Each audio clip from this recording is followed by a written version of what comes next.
দেশের 40টা bank red জোনে চলে গেছে। আপনাদের মনে থাকার কথা, আওয়ামী লীগের শেষ আমলটাতে 5,000 টাকার একটা চেক পর্যন্ত আমাদের গ্রাহকরা ভাঙাতে পারে নাই। 17-18 বছরের যে আওয়ামী ফ্যাসিবাদ ছিল, আপনি যদি অর্থনীতির হিসেব দেখেন, প্রতি বছর মনে হয়েছে যে 6%, 7%, 5.5% করে জিডিপির গ্রোথ হয়েছে।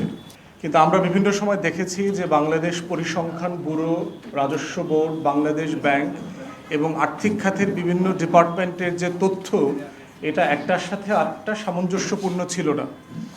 এবং বারবার প্রমাণিত হয়েছে যে আওয়ামী সরকার যেই গ্রোথটা, অর্থনীতির যে গ্রোথ আমাদেরকে জাতিকে দেখিয়েছে, সেটা আসলে একটা মিথ্যাচারের বয়ান ছিল, একটা ফুলিয়ে ফাঁপানো একটা অর্থনীতি ছিল, যে অর্থনীতি আসলে রিয়েল না। এবং এটা যে রিয়েল না সেটা বুঝবেন কিভাবে? সেটা বুঝবেন, একটা ইন্ডিকেটর হচ্ছে যে প্রতি বছর আমরা বাংলাদেশ ব্যাংক থেকে আপনার কোটিপতির সংখ্যা কত সেটার একটা হিসাব দেয়। এই বছর কয়জন কোটিপতি হয়েছে। তা আপনি দেখবেন আওয়ামী লীগের প্রতি বছর আমাদের দেশে কোটিপতির সংখ্যা বেড়েছে, লক্ষাধিক কোটিপতি আছে। এবং এটা কিসের ভিত্তিতে করে?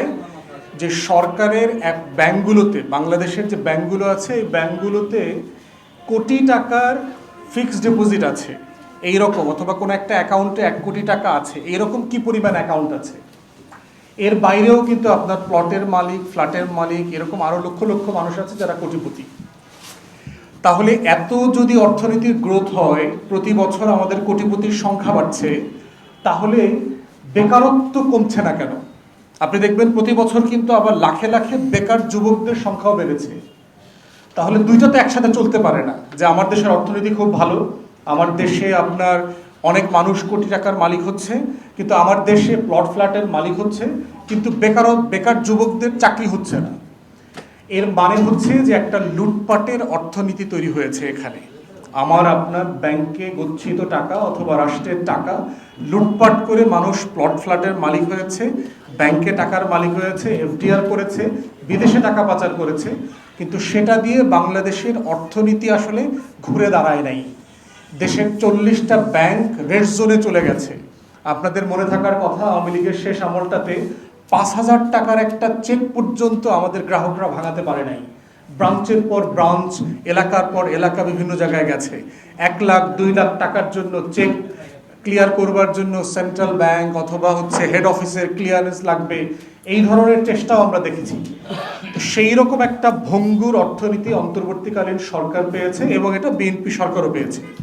তাই আজকে আমাদের যেই প্রস্তাবনা থাকবে অথবা যেই সমালোচনাগুলো থাকবে, সেটা হচ্ছে সামগ্রিক। এটার পুরো দায় আসলে বিএনপি সরকারের না, এইটা মাথায় রেখে আপনাদেরকে পুরোটা করতে হবে। তবে এইটার দায়িত্ব হচ্ছে বিএনপি সরকার এই সিচুয়েশনটাকে ম্যানেজ করতে পারছে কিনা, এটার দায় তাদের শতভাগ।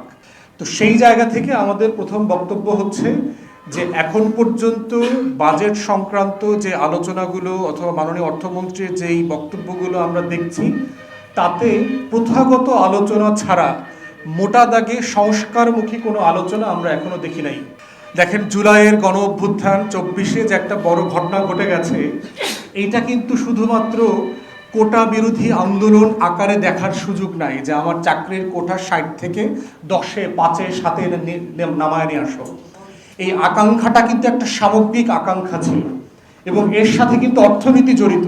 এটার সাথে যত না রাজনীতি জড়িত, কোটা বিরোধী আন্দোলনটা কিন্তু মোর অর্থনৈতিক ছিল। কারণ আমাদের লক্ষ লক্ষ শিক্ষিত তরুণ তরুণীরা চাকরির বাজারে ঢোকার পরে দেখতে পাচ্ছে যে দলীয় নেতাকর্মী, কার দাদা কার নানা কত বছর আগে কোন রাজনৈতিক দল করে একটা ভুয়া সনদ জোগাড় করছে, সেই সনদের ভিত্তিতে সে এখনো চাকরি পায়। কিন্তু ঢাকা বিশ্ববিদ্যালয়, বুয়েট, মেডিকেল, চবি, রাবি সবিতে পড়ে সে এখন একটা চাকরির বাজারে ঘুরছে, কিন্তু চাকরিটা পাচ্ছে না, কারণ তার দাদার নানার ওই ভুয়া সনদটা নাই।